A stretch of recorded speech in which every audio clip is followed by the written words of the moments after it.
अस्सलाम वालेकुम फ्रेंड। હું છું ને આ મારી નાની બહેન છે અરીના। તો આજે અમે જઈ રહ્યા છીએ, ક્યાં જઈ રહ્યા છીએ તમને આગળના વિડીયોમાં તમને ખબર પડી જશે। તો અહીંયા હું ફ્રેશ થઈને આવી ગઈ છું અને મારા વાળ સૂકવી રહી છું અને હું વાળ સૂકવીને પછી કપડાં ચેન્જ કરીને આવી ગઈ છું અને અહીંયા હું વાળ ઓળાવી રહી છું અને પછી હવે વિચારું છું કે શું કરું, વાળમાં અંબોડો બાંધી દઉં કે ખુલ્લા રાખું।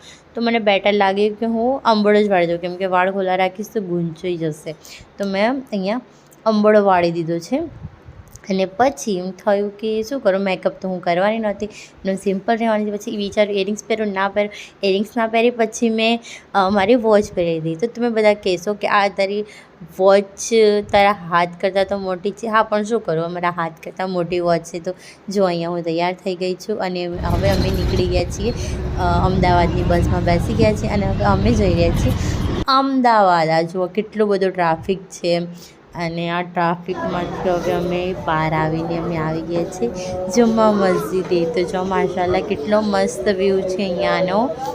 માશાલ્લાહ તમે આ જુમ્મા મસ્જિદનો વ્યૂ જોઈ શકો છો, કેટલો મસ્ત છે।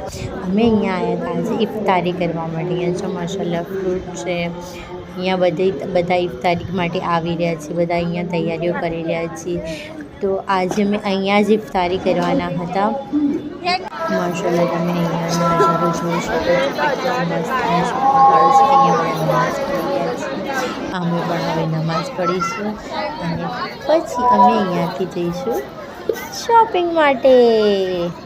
મેં પણ ત્યાં વિડીયો બનાવી લીધા, જો તમે જોઈ શકો છો મારા વિડીયો। આજે હાથ પકડે છે એ મારી બેન છે।